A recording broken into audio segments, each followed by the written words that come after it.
നിങ്ങളുടെ ഇഷ്ട കഥാപാത്രം കാശിനാഥൻ വീണ്ടും ഒരിക്കൽ കൂടി വരികയാണ്. കാശിനാഥൻ ദി പ്രിൻസിലൂടെ. Kashinathan the prince. രചന മാർത്ത മറിയം. അവതരണം ഷാഹുൽ മലയിൽ. കാശിയേട്ടാ, എനിക്ക് നോവുന്നു. വർദ്ധിച്ച ആവേശത്തോടെ തന്നിലേക്ക് ആഴ്ന്നിറങ്ങുന്നവനെ തള്ളിമാറ്റാൻ ശ്രമിച്ചുകൊണ്ട് അവൾ പറഞ്ഞു. അവൻ്റെ താളം തെറ്റിയ നിശ്വാസങ്ങൾക്കിടയിൽ ആ പെണ്ണിൻ്റെ വാക്കുകൾ ചിതറി തെറിച്ചുപോയി. എന്നും അവൾക്കായി പ്രണയം മാത്രം നിറഞ്ഞു നിരുന്ന ആ കണ്ണുകൾ അവൻ ഇറുക്കി അടച്ചിരിക്കുകയാണ്.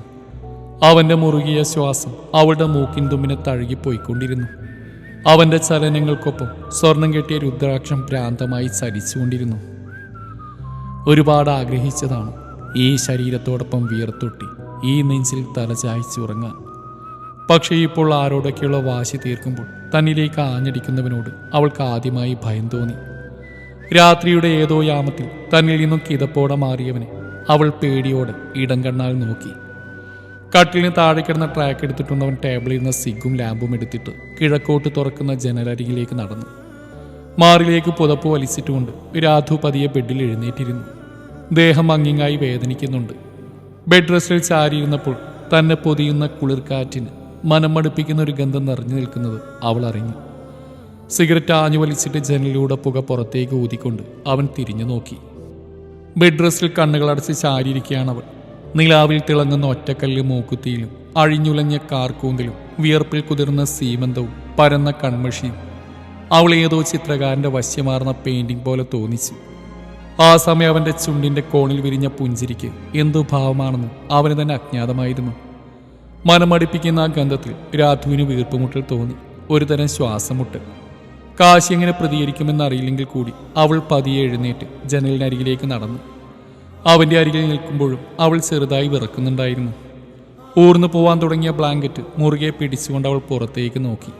നല്ല നിലാവുണ്ട്. നിലാവും നക്ഷത്രങ്ങളും പുഞ്ചിരിക്കുന്ന പോലെ അവൾ കണ്ണിമച്ചിമ്മാതെ നക്ഷത്രങ്ങൾ പൂത്ത ആകാശത്തേക്ക് നോക്കി നിന്നു. പാറു ചേച്ചി ഇപ്പോൾ ജനൽ തുറന്നിട്ടുകൊണ്ട് വരുന്നേട്ടിനോട് കൊഞ്ചുന്നുണ്ടാവും. മാളുവും കുഞ്ഞിയും നല്ല ഉറക്കത്തിലാവും. 9 മണി കഴിഞ്ഞാൽ രണ്ടിനെയും തല നേരെ നിൽക്കില്ല.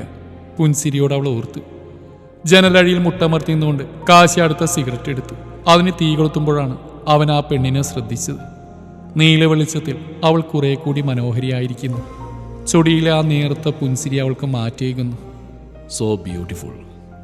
അവൻ്റെ നേർത്ത മർമ്മരം കേട്ട് അവൾ മെല്ലെ തലചരിച്ച് തന്നെ സാഗൂതം നോക്കി നിൽക്കുന്നവനെ അവൾ തെല്ലു ഭയത്തോടെ നോക്കി. നിന്റെ ഈ വലിയ കണ്ണുകളിലെ ഭയം അത് വേറൊരഴക് തന്നെയാണ് പ്രണയ. പേര് പോലെ തന്നെ ആര് കണ്ടാലും പ്രണയിക്കാൻ തോന്നുന്ന വശ്യതയുണ്ട് നിനക്ക്. അവൾക്കരികിലേക്ക് നീങ്ങിക്കൊണ്ട് കാശി മെല്ലെ പറഞ്ഞു. അവൻ അരികിലേക്ക് വരുന്തോറും രാധു ബ്ലാങ്കറ്റ് മുറുകെ പിടിച്ചുകൊണ്ട് പുറകിലേക്ക് നീങ്ങിക്കൊണ്ടിരുന്നു. അവസാനം ചുമലിൽ തട്ടി നിന്നപ്പോൾ പേടികൊണ്ട് അവളുടെ കണ്ണുകൾ ഒന്നുകൂടി വിടർന്നു. അരുതെന്ന മട്ടിൽ അവൾ തല ചലിപ്പിച്ചു. പ്രണയ, നീ എന്തിനാ എന്നെ പിപ്പിക്കുന്നത്? ഞാൻ നിന്നെ ഉപദ്രവിച്ചു? പാതി എരിഞ്ഞ സിഗ് നിലത്തിട്ട് ചവിട്ടി. പറയും. അവൻ ഇരുകൈകൾ അവൾക്ക് ഇരുവശവുമായി ഉറപ്പിച്ചു. എനിക്ക് പേടിയാ. അവളുടെ കണ്ണുകളിൽ നീർത്തിളക്കം. എന്തിന്? ഞാൻ നിന്റെ കാശിയേട്ടനല്ലേ?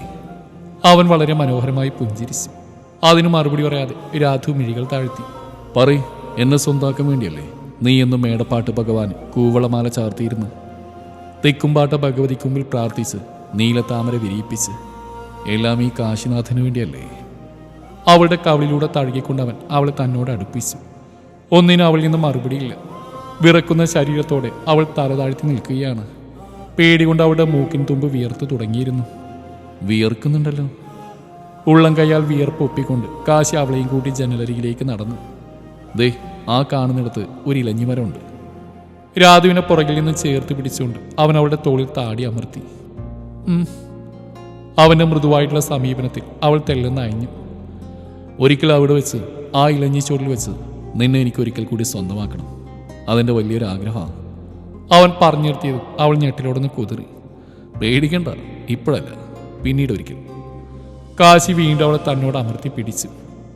പിന്നെ ആ ആമ്പൽക്കുളത്തിൽ അവളുടെ കഴുത്തിലൂടെ വിരലോടിച്ചുകൊണ്ട് അവൻ ആ പിൻകഴുത്തിൽ അമർത്തി ചുംബിച്ചു. അവൻ്റെ ആഗ്രഹങ്ങൾ അവളെ വല്ലാതെ പിടിച്ചുലച്ചു. താൻ ആഗ്രഹിച്ച ജീവിതമല്ലേ ഇത്? നിർവികാരമായി പുറത്തേക്ക് നോക്കിയേക്കുമ്പോൾ നിലാവും നക്ഷത്രങ്ങൾ എങ്ങോ ഓടികളിച്ച പോലെ ആകാശം ശൂന്യമായിരുന്നു. രാധുവിൻ്റെ മനസ്സ് പോലെ. വെളുപ്പിനെ കുളിച്ച് ഈറമാറി താഴേക്ക് ചെന്നപ്പോഴേ അടുക്കളയിൽ ലൈറ്റ് തെളിഞ്ഞിരുന്നു. മോൾ ഉണർന്നോ? രാധുവിനെ കണ്ടതും അടുപ്പിലേക്ക് വിറക് തള്ളി വെച്ചുകൊണ്ട് മാധവിയമ്മ ചോദിച്ചു. ഞാൻ വീട്ടിൽ ഈ നേരത്തിന് എഴുന്നേൽക്കും, പുഞ്ചിരിച്ചുകൊണ്ട് അവൾ പറഞ്ഞു. ഈ വീട് അങ്ങനെ നിർബന്ധമൊന്നുമില്ല. ഞാൻ പിന്നെ സ്ഥിരം തൃക്കാവിൽ പോകുന്നോണ്ടാ ഈ സമയത്ത് എഴുന്നേൽക്കുന്നത്. വെള്ളം ചൂടായും തൊട്ടു നോക്കിക്കൊണ്ട് അവർ പറഞ്ഞു. ആ അമ്മയോട് സംസാരിക്കുമ്പോഴും അവളുടെ കണ്ണുകൾ അടുക്കളയാകെ ചുറ്റി നടന്നു. എല്ലാം അലങ്കോലമാക്കി ഇട്ടിരിക്കുന്നു. തൻ്റെ വീട്ടിലാണെങ്കിൽ അമ്മക്ക് ഓരോ പാത്രങ്ങൾക്ക് ഓരോ സ്ഥാനങ്ങളുണ്ട്. അതാത് സ്ഥലത്ത് അവ കണ്ടില്ലെങ്കിൽ അമ്മ ഒരു യുദ്ധം തന്നെ ഉണ്ടാക്കും. അടുക്കള സ്ലാബിൽ ചാരിയുന്നുണ്ട് അവൾ ഓർത്തു. എന്തായാലും മോള് കുളിച്ചതല്ലേ, അമ്മയുടെ കൂടെ തൃക്കാവിലേക്ക് വാ, നമുക്ക് ഒരുമിച്ച് പോയി തൊഴാം. ചൂടായ വെള്ളം ബക്കറ്റിലേക്ക് ഒഴിച്ചുകൊണ്ട് മാധവിയമ്മ പറഞ്ഞപ്പോൾ അവൾ ശരിയെന്ന മട്ടിൽ തലയാട്ടി. എന്നാൽ മോള് പോയി റെഡിയായിക്കോ, കുളി കഴിയുമ്പോൾ അമ്മ വിളിക്കാം. അവർ ബക്കറ്റുമായി അടുക്കള വഴി പുറത്തേക്ക് ഇറങ്ങി. ശരിക്കും കല്യാണം കഴിഞ്ഞ് ഭർത്താവിൻ്റെ കൂടെയല്ലേ ആദ്യമായിട്ട് അമ്പലത്തിലേക്ക് പോവേണ്ടത്. ആലോചനയോടെ മുകളിലേക്കുള്ള മരഗോവണി കയറുമ്പോൾ അവ വെറുതെ ശബ്ദമുണ്ടാക്കിക്കൊണ്ടിരുന്നു. റൂമിലേക്ക് കയറാൻ ഒരുങ്ങിയപ്പോഴാണ് ബാൽക്കണിക്ക് സമാനമായ വരാന്ത രാധു കണ്ടത്. അവൾ മെല്ലെ അവിടേക്ക് നടന്നു. വരാന്തയുടെ കൈവരിൽ പിടിച്ചുകൊണ്ട് താഴെ വഴിയിലേക്ക് നോക്കിയപ്പോൾ കാവിലേക്ക് പോകുന്ന ഇടവഴിയിൽ താനും പാറു ചേച്ചി നടന്നു പോകുന്ന പോലെ അവൾക്ക് തോന്നി. താൻ ഇടയ്ക്കിടയ്ക്ക് പുറകോട്ട് തിരിഞ്ഞു നോക്കുന്നുണ്ട്. കണ്ണുകൾ കൊണ്ട് ആരെയോ തിരയുന്നുണ്ട്. അവസാന നിരാശയോടെ കാവിലേക്ക് കയറിപ്പോകുന്നു. എല്ലാം ഒരു ചിത്രം പോലെ അവളുടെ കൺമുമ്പിൽ തെളിഞ്ഞു. പണ്ട് പ്രതീക്ഷകളോടെ തിരിഞ്ഞു നോക്കിയിരുന്ന വരാന്തയിൽ ഇന്ന് താൻ ആരെയാണോ കാണാൻ ആഗ്രഹിച്ചത് അവൻ്റെ താലിയുമായി. വിധിയുടെ കുസൃതിക്ക് മുമ്പിൽ അവൾ നേരത്തെ ചിരിയോടെ നിന്നു. അയ്യോ, നേരിത് മാറിയില്ലല്ലോ. താഴെ വാതിലടക്കുന്ന ശബ്ദം കേട്ട് ചിന്തകൾ വെടിഞ്ഞുകൊണ്ട് അവൾ റൂമിലേക്ക് ഓടി. രാധു റൂമിലേക്ക് ഓടിക്കയറിയതും കാശി ബാത്റൂമിൽ നിന്ന് ഇറങ്ങി വന്ന ഒപ്പമായിരുന്നു. നീ വെളുപ്പിന് എവിടെ പോവാ? ഉറക്കെ ചടപടവൻ ചോദിച്ചു. ഞാൻ അമ്മ പറഞ്ഞ അമ്പലത്തിൽ, രാധു വിക്കിലോടെ പറഞ്ഞു. അമ്മ പറഞ്ഞുകൊണ്ട് മാത്രം പോകണ്ട, നിനക്ക് വേണമെങ്കിൽ മാത്രം പോയാൽ മതി. ബെഡിലേക്ക് വീണുകൊണ്ട് അവൻ പറഞ്ഞു. പതിയൊന്ന് മൂളിക്കൊണ്ട് അവൾ അലമാരയിൽ നിന്ന് സ്വർണ്ണക്കരയുള്ള മുണ്ടും നേരിയതും എടുത്തുകൊണ്ട് ബാത്റൂമിലേക്ക് കയറി. ഡ്രസ്സ് മാറി അവൾ റൂമിലേക്ക് വന്നപ്പോഴേക്കും കാശി ഉറക്കം പിടിച്ചിരുന്നു. ആശ്വാസത്തോടൊന്ന് ശ്വാസം വിട്ടുകൊണ്ട് അവൾ ആൾപ്പൊക്കമുള്ള നിലക്കണ്ണാടി കുമ്പിൽ ചെന്ന് നിന്നു. കണ്ണാടിയിലൂടെ നിഷ്കളങ്കമായി ഉറങ്ങുന്നവൻ അവൾ കാണുന്നുണ്ട്. കണ്ണുകൾ കറുപ്പിക്കുമ്പോഴും നെറ്റിയിൽ സിന്ദൂരം ചാർത്തുമ്പോഴും കഴിഞ്ഞ രാത്രിയിൽ വേദന നിറഞ്ഞ ഓർമ്മകൾ അവളെ തേടിയെത്തി. അടിവയറിൽ നിന്നൊരു വേദന മുകളിലേക്ക് ഉരുണ്ടു കയറുന്ന പോലെ. കരിയെഴുതിയ കണ്ണുകളിൽ നീർപ്പൊടിയാൻ തുടങ്ങിയപ്പോഴേക്കും താഴെ നിന്നും അമ്മയുടെ വിളിയെത്തി. വേഗം തന്നെ ഒരുക്കങ്ങൾ പൂർത്തിയാക്കിക്കൊണ്ട് അവൾ അവനെ ഉണർത്താതെ വാതിൽ ചാരിയവൾ വേഗത്തിൽ താഴേക്ക് നടന്നു. അപ്പോഴേക്കും നേരം പുലർന്നു തുടങ്ങിയിരിക്കുന്നു. സൂര്യന്റെ ആദ്യ രശ്മികൾ ഭൂമിയെ തൊട്ടുണർത്തുന്നു. രാധു പതിയെ ഉമ്മറത്തേക്ക് നടന്നു. ആഹാ, കൊള്ളാലോ. ഉറക്കത്തിൽ നിന്ന് എഴുന്നേറ്റ് വന്ന വഴി ഉമ്മറത്തിരിക്കുന്ന ഋതു അവളെ നോക്കി അതിശയത്തോടെ പറഞ്ഞു. കാശിയുടെ ചേച്ചിയാണ് ഋതു എന്ന് വിളിക്കുന്ന ഋതുപാർവതി. അങ്ങനെ ആ പെമ്പിള്ളേര് സൂര്യൻ ഉണരും മുമ്പ് എഴുന്നേറ്റ് ദേഹം ശുദ്ധിയാക്കും. മുടിത്തുമ്പ് കെട്ടിക്കൊണ്ട് ഉമ്മറത്തേക്ക് വന്ന മാധവിയമ്മ പറഞ്ഞു. അപ്പൊ സൂര്യൻ ഉണരും മുമ്പ് ആണുങ്ങൾ ഉണർന്നില്ലെങ്കിൽ കുഴപ്പമില്ലേ അമ്മേ? ഋതു അവളെ നോക്കി കണ്ണയമ്മി കാണിച്ചുകൊണ്ട് അമ്മയോട് ചോദിച്ചു. അവരുടെ വാഗ്വാദങ്ങൾ കണ്ടിട്ട് അത് സ്ഥിരമാണെന്ന് രാധുവിന് തോന്നി. ഇവളോട് പറഞ്ഞിട്ട് കാര്യമില്ല, പുറത്തു പോയി പഠിച്ചതിന്റെ അഹങ്കാരം. അല്ലാണ്ട് എന്താ, കണ്ടില്ലേ പല്ലു പോലും തേക്കാതെ ചായ മോന്തെന്ന്. മാധവിയമ്മ മുഖം ചൊളിച്ചു. എൻ്റെ അമ്മേ, അമ്മ പോവാൻ ഇറങ്ങിയത്തേക്ക് പോവാൻ നോക്ക്, വെറുതെ ആ പെണ്ണിനെ കൂടെ വെറുപ്പിക്കാതെ. ചെറു ചമ്മലോട് ഋതു അമ്മയിൽ നിന്ന് മുഖം തിരിച്ചു. വാ മോളെ, നമുക്ക് പോവാം. ഋതുവിനെ നോക്കി മുഖം കൂട്ടിക്കൊണ്ട് മാധവിയമ്മ ഒതുക്കിളിറങ്ങി മുറ്റത്തേക്ക് നടന്നു. ചെല്ല്, കൈലാസത്തിലെ മാധവിയമ്മയെ കണി കാണാനായിട്ട് തൃക്കാവിലെ ദേവന് വിഷമാവണ്ട. ഋതു അമ്മയെ നോക്കി തെള്ളുറക്കെ പറഞ്ഞു. അവളോട് കണ്ണുകൾ കൊണ്ട് യാത്ര ചോദിച്ചിട്ട് രാധുവും മുറ്റത്തേക്ക് ഇറങ്ങി. മോളുടെ വീട്ടിൽ നിന്ന് ആരെങ്കിലും തൊഴാൻ വരുമോ? അവൾക്കൊപ്പം പാടവരമ്പിലൂടെ നടക്കുമ്പോൾ മാധവിയമ്മ ചോദിച്ചു. ഇല്ല, തൃക്കാവിൽ അങ്ങനെ തൊഴാൻ വരുന്ന പതിവില്ല. കൂടുതലും മേടപ്പാടും തെക്കുംപാട്ടും പോവാറ്. ഇരുവശത്തുമായി കൊയ്യാൻ പാകമായി നിൽക്കുന്ന കതിരുകളിലൂടെ വിരലോടിച്ചുകൊണ്ട് അവൾ പറഞ്ഞു. വേഗം നടക്കാം, ഇന്ന് ആ പെണ്ണിനോട് കൊമ്പോർത്ത് സമയം വൈകി. ദൂരെ നിന്ന് വരുന്ന ശംഖുനാഥം കേൾക്കവേ അവരുടെ നടത്തം കുറച്ച് വേഗത്തിലായി. വെളുപ്പായതുകൊണ്ട് അധികം തിരക്കില്ല. തൊഴുത് വേഗം ഇറങ്ങി. തിരികെ വീട്ടിലേക്ക് നടക്കുമ്പോഴേക്കും നേരം നന്നായി വെളുത്തിരുന്നു. ചുറ്റുമുള്ളതെല്ലാം നല്ല വ്യക്തമായി കാണാം. മാധവി അമ്മയും തെക്കേ വാരത്തെ ശങ്കരവാര്യരുടെ മകളെയും എല്ലാവർക്കും പരിചയമായതിനാൽ കാണുന്നവരോടെല്ലാം വിശേഷങ്ങൾ പറഞ്ഞാണ് ഇരുവരെയും നടപ്പ്. വീട്ടിലെത്തിയപ്പോഴേക്കും സമയം 7 കഴിഞ്ഞിരുന്നു. മുറ്റമടിക്കാൻ വരുന്ന നാരായണി തൻ്റെ പണി തുടങ്ങിയിരുന്നു. പശുവിനെ കറക്കാൻ ഗോപാലിനും എത്തിയിരിക്കുന്നു. ഞാൻ ആ തൊഴുത്തിലേക്കൊന്ന് ചെല്ലട്ടെ. ഡ്രസ്സ് പോലും മാറാതെ മാധവിയമ്മ പിന്നാമ്പുറത്തേക്ക് നടന്നു. രാധു അകത്തേക്കും. ഉമ്മറത്ത് പത്രം വായിച്ചുകൊണ്ട് മഹിയുണ്ട്. കാശിയുടെ ഇളയനിയാണ് മഹി എന്ന് വിളിപ്പേരുള്ള മഹാദേവൻ. മഹി രാധുവിൻ്റെ കോളേജ് സീനിയർ കൂടിയാണ്. പത്രം ഒരു കയ്യിൽ പിടിച്ചിട്ടുണ്ടെങ്കിലും ഫോണിൽ ആർക്കൊക്കെയോ മെസ്സേജ് അയച്ചുകൊണ്ടാണ് ഇരിപ്പ്. ഉമ്മറത്തേക്കാരെ രാധുവിനെ കണ്ട് അവൻ മെല്ലിയൊന്ന് പുഞ്ചിരിച്ചു. തിരിച്ചുമൊന്ന് പുഞ്ചിരിച്ചുകൊണ്ട് അവൾ അകത്തേക്ക് കയറി. ആ, നിങ്ങൾ വന്നോ? കാശി അന്വേഷിക്കുന്നുണ്ടായിരുന്നു. മുഖത്തെ എന്തോ തേച്ച് പിടിപ്പിച്ചുകൊണ്ട് മുകളിൽ നിന്നിറങ്ങി വന്ന ഋതു പറഞ്ഞു. ആ, തലയാട്ടിക്കൊണ്ട് അവൾ മുകളിലേക്ക് നടന്നു. പണ്ടൊക്കെ പ്രണയത്തോട് ഓർത്തിരുന്ന ആ പേര് ഇപ്പോൾ കേൾക്കുമ്പോൾ വല്ലാത്തൊരു പേടി അവളിൽ നിറയാൻ തുടങ്ങി. ഭ്രാന്തമായ ആവേശത്തോടെ തന്നിലേക്ക് അമരാനൊരുങ്ങുന്ന അവൻ്റെ മുഖം മനസ്സിൽ തെളിയവേ രാധുവിൻ്റെ ഉള്ളംകാലിലൂടെ പെരുപ്പ് മുകളിലേക്ക് പടർന്നു കയറി. രാധു വളരെ പതിയാണ് റൂമിലേക്ക് ചെന്ന് ചാരിയിട്ട വാതിലുമ്പിൽ എത്തിയിട്ടും അവളൊരു നിമിഷം ആലോചനയോടെ നിന്നു. പിന്നെ മെല്ലെ വാതിൽ തള്ളി തുറന്ന് അകത്തേക്ക് കയറുമ്പോൾ കാശി കുളി കഴിഞ്ഞിറങ്ങിയിരുന്നു. അരയിലൊരു ബാത്റൂം മാത്രം ചുറ്റിക്കൊണ്ട് അവൻ ഫോണിൽ ആരോടോ സംസാരിക്കുകയാണ്. രാധുവിനെ കണ്ടതും അവൾക്കായി മെല്ലെയൊന്ന് പുഞ്ചിരിച്ചു. തിരികെ പുഞ്ചിരിക്കാതിരിക്കാൻ അവൾക്കായില്ല. കാരണം അത്രമേൽ ഹൃദ്യമായിരുന്നു ആ ചിരി. മിനിറ്റുകൾ നീണ്ടുന്ന ഫോൺ കോൾ അവസാനിപ്പിച്ചുകൊണ്ട് അവൻ അവൾക്കരികിലേക്ക് വന്നു. അമ്പലത്തിൽ പോയിട്ടെന്താ ഇത്ര വൈകിയത്? വാർഡ്രോബിൽ നിന്ന് ഷർട്ടും പാൻസ് എടുത്തുകൊണ്ട് അവൻ ഗൗരവത്തിൽ ചോദിച്ചു. അത് ഞങ്ങൾ ആ ഗൗരവത്തിന് മുമ്പിൽ രാധുവിൻ്റെ ശബ്ദം ഒന്ന് വിറച്ചു. തനിക്ക് വിൽക്കൊന്നുമില്ലല്ലോ, മര്യാദ സംസാരിക്കേ. തെല്ലുറക്കെ കാശി പറഞ്ഞു. പോരുന്ന വഴി മനക്കിലെ ആളുകളെ കണ്ടു. അപ്പം അമ്മ അവരോട് സംസാരിച്ചതുകൊണ്ടാണ് വൈകിയത്. കൈകൾ കൂട്ടിപ്പിണച്ചുകൊണ്ട് അവളത് പറയുമ്പോൾ സ്കൂളിലെ വിദ്യാർത്ഥി ടീച്ചറോട് വൈകിയ കാരണം പറയുന്ന പോലെ അവന് തോന്നി. ഉള്ളിൽ വിരിഞ്ഞ ചിരി പുറമേ പ്രകടിപ്പിക്കാതെ അവൻ കനപ്പിച്ച് മൂളി. ഞാൻ ബാങ്കിൽ പോവാ, ഓഡിറ്റിംഗ് ഉണ്ട്. താനിന്ന് കോളേജിൽ പോകുന്നുണ്ടോ? ഡ്രസ്സ് മാറുന്നതിനിടയിൽ കാശി ചോദിച്ചു. പോണോ? അവൾ തിരികെ അവനോട് ചോദിച്ചു. തൻ്റെ ഇഷ്ടം. ഷർട്ട് ടക്കിൻ ചെയ്തുകൊണ്ട് അവൻ പറഞ്ഞു. പോണയോ വേണ്ടെന്ന് ആലോചിച്ചുകൊണ്ട് അവൾ തലയാട്ടി. എന്നാൽ താൻ പോയി അമ്മയോട് കഴിക്കാൻ എന്തെങ്കിലും എടുത്തു വെക്കാൻ പറ. കണ്ണാടിയിലേക്ക് നോക്കി മുടി ഒതുക്കുന്നുണ്ട് അവൻ പറഞ്ഞു. ആ. അവൻ പോയിക്കൊള്ളാൻ പറഞ്ഞ സന്തോഷത്തിൽ അവൾ വേഗം തിരിഞ്ഞടന്നു. ഒന്ന് നിന്നേ. മുറിയുടെ വാതിൽ കിടക്കാൻ തുടങ്ങിയപ്പോഴേക്കും പുറകിൽ നിന്ന് അവൻ്റെ വിളിയെത്തി. എന്താണെന്ന് കണ്ണുകളാൽ ചോദിച്ചുകൊണ്ട് അവൾ തിരിഞ്ഞു നിന്നു. ഒന്നെങ്കിൽ വന്നേ. അവൻ അടുത്തേക്ക് ചില ആംഗ്യം കാണിച്ചു. ഒന്നും അടിച്ചെങ്കിലും പതിയെ രാധു അവനരികിലേക്ക് നടന്നു. അവൾ അടുത്തെത്തിയതും കാശി അവളുടെ കൈ പിടിച്ച് കണ്ണാടിയുടെ മുമ്പിലേക്ക് തിരിച്ചു നിർത്തി. നീ എന്നെ വല്ലാതെ കൊതിപ്പിക്കുന്നു പ്രണയ.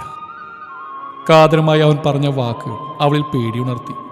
പിടച്ചിലോടെ അവൾ കണ്ണാടിയിൽ കാണുന്ന തങ്ങളുടെ പ്രതിബിംബങ്ങളിലേക്ക് നോക്കി.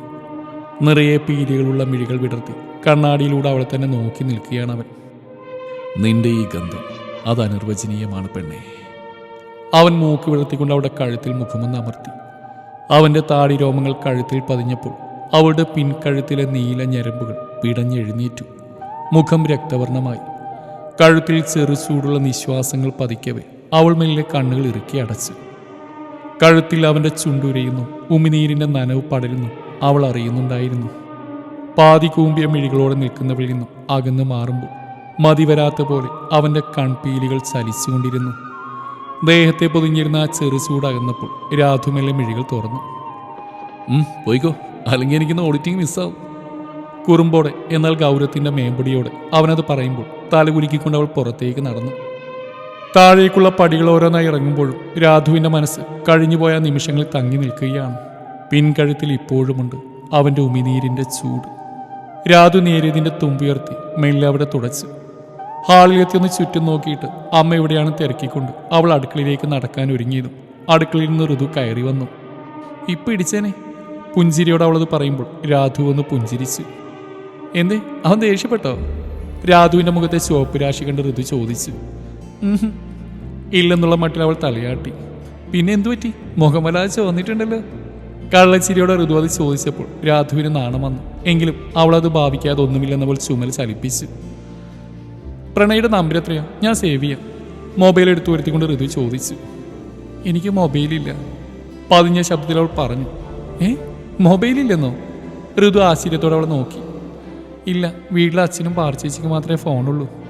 നിഷ്കളങ്കതയോടെ രാധു പറയുമ്പോൾ ഋതുവിന് അവളോട് വാത്സല്യം തോന്നി.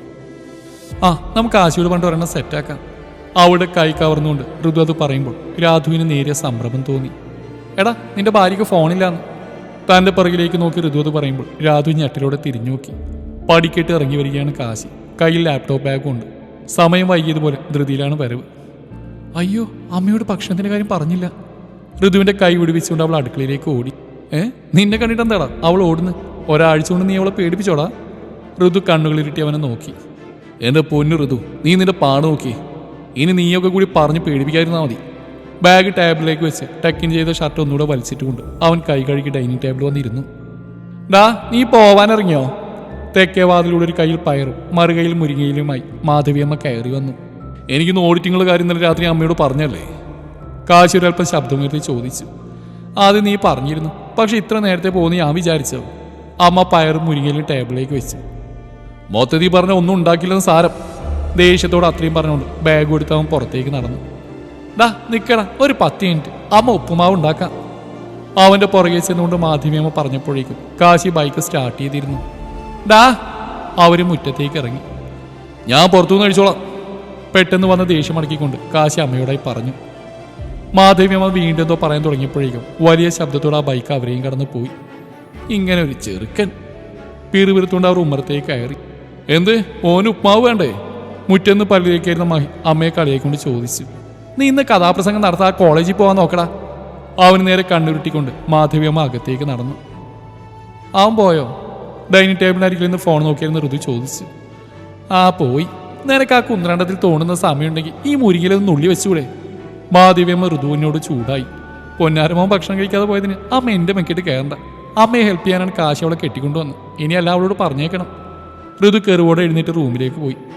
നല്ല കാര്യമായി, അവൻ കേൾക്കണ്ട, നിന്റെ തലമണ്ടക്കിട്ട് കിട്ടും. മാധവിയമ്മ പയറുവില എടുത്തുകൊണ്ട് അടുക്കളയിലേക്ക് നടന്നു. അടുക്കള സ്ലാബിൽ ചാരി രാധു നിൽപ്പുണ്ട്. ഹാളിന്റെ ഒച്ചപ്പാടും ബഹളവും കേട്ട് അവൾ വല്ലാതെ ഭയന്നിരുന്നു. ആ മോളിവിടെ നിൽക്കുവാണോ? കയ്യിലിരുന്ന സാധനങ്ങൾ ഒരു മുറത്തിലാക്കി വെച്ചുകൊണ്ട് അവർ കഞ്ഞിക്കുള്ള വെള്ളം പകർന്നു. കാശിയേട്ടൻ പോയോ? ആ പോയി. ഒന്നും കഴിച്ചിട്ടില്ല എൻ്റെ കുഞ്ഞ്. പുറത്തുനിന്നുള്ള ഭക്ഷണമൊന്നും അവന് പിടിക്കില്ല. ഓരോന്ന് പിറുപിറുത്തുകൊണ്ട് അവർ ഓരോ ജോലികളിൽ വ്യാപൃതയായി. ഇത്രയും വളർന്ന ആ മനുഷ്യനാണോ അമ്മ കുഞ്ഞെന്ന് വിളിച്ചത്? രാധു ചിരിയോടെ ഓർത്തു. കുറച്ചേരം അവിടെ നോക്കിയെന്നെങ്കിലും മാധവിയമ്മ അവൾക്കൊരു ജോലിയും നൽകിയില്ല. അമ്മേ, ഞാൻ ഈ പയർ ഒടിക്കട്ടെ? നിന്നും അടുത്തപ്പോൾ രാധു ചോദിച്ചു. ആ ടേബിൾ പോയിരുന്ന് ഒടിച്ചോ? ഋതുവിനെയും വിളിക്ക്. മായിക കോളേജിൽ പോകുന്നതിന് മുമ്പ് കഞ്ഞി കൊടുക്കാനുള്ളതാ. അടുപ്പിൽ അടഞ്ഞെത്തി ആളി കത്തിക്കാൻ നോക്കിക്കൊണ്ട് അവർ പറഞ്ഞു. രാധു മുറവും ഒരു ചെറിയ സ്റ്റീൽ ചേരുവയുമായി ഊടുമുറിയിലേക്ക് നടന്നു. ഋതുവിനെ വിളിക്കാൻ അമ്മ പറഞ്ഞെങ്കിലും രാധു അവൾ വിളിക്കാതെ തന്നെയാണ് പയറത്രയും നന്നാക്കിയത്. ഇനി മോള് പോയിക്കോ. അവൻ്റെ വല്ല അലക്കാനുണ്ടെങ്കിൽ ഒന്ന് മെഷീനിൽ ഇട്ടേക്ക്. എനിക്ക് ഈ പടി കയറാൻ വയ്യ, മുട്ട് സമ്മതിക്കില്ല. കഴുകി വാരിയ പയർ അവിടെ കയ്യിൽ നിന്ന് വാങ്ങിക്കൊണ്ട് മാധവി പറഞ്ഞു. ശരിയമ്മേ. രാധു അടുക്കളയിൽ നിന്ന് തിരിഞ്ഞടന്നു. മുകളിലേക്ക് കയറുമ്പോൾ എതിരെ മഹി വരുന്നുണ്ടായിരുന്നു. പതിഞ്ഞൊരു പുൻസിരി അവൾക്ക് നൽകിക്കൊണ്ട് അവൻ അവളെ കടന്നുപോയി. റൂമിലേക്ക് കയറിയപ്പോഴേ കാശിയുടെ പെർഫ്യൂമിൻ്റെ മണം അവിടെ നാസിക തുളച്ച് കയറി. അതുകൊണ്ട് അവൻ തൻ്റെ അരികിൽ എവിടെയുണ്ടെന്ന് അവൾക്ക് തോന്നി. ആ ഗന്ധം തന്നെ കൂടുതൽ പൊതിഞ്ഞപ്പോൾ രാധുവിൻ്റെ മനസ്സിലേക്ക് കഴിഞ്ഞ രാത്രിയിൽ ഓർമ്മകൾ തികട്ടി വന്നു. അപ്പോഴും അവൻ ഈ ഗന്ധമായിരുന്നു, വിയർപ്പ് കലർന്ന ഇലഞ്ഞിപ്പൂവിൻ്റെ ഗന്ധം. തുടരും ഈ കഥയുടെ ബാക്കി ഭാഗം നാളെ ഇതേ സമയം.